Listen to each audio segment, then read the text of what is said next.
This is the conclusion to the first part, and it's pretty short, so don't get too excited. I woke up around 7, maybe 7:30. Either way, too late. First period was just starting, and I could make it if I hurried. I was still in my jean and thermal shirt from yesterday. I ignored my pit stains and sweat, grabbed my backpack, jumped into my shoes, and drove to school. I can just accept a late pass, it'd all be fine.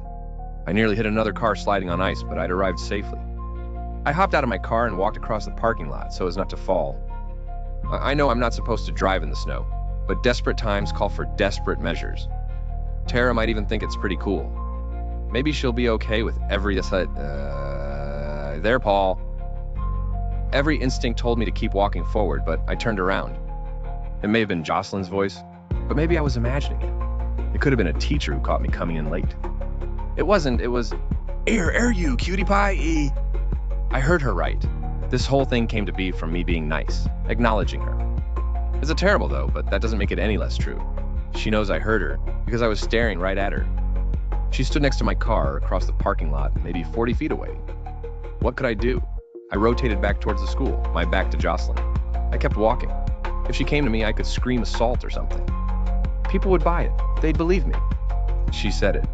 She said what I'd kill not to hear. In shock, I stopped and I turned around. Jocelyn begins running to me.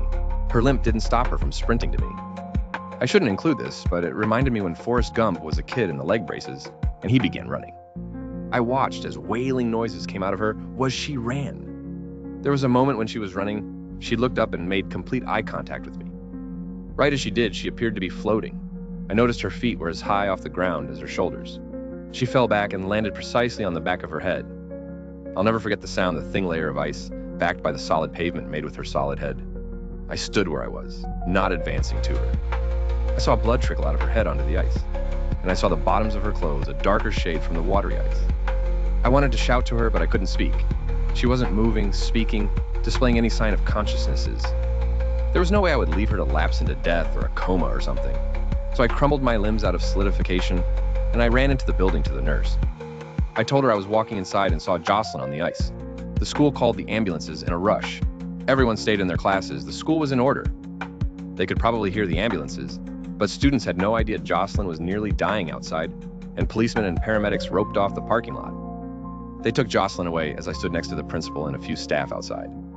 I had to walk home from school because my car was trapped by the police lines of "Do Not Cross," which were covered in a light layer of snow, still falling softly from above.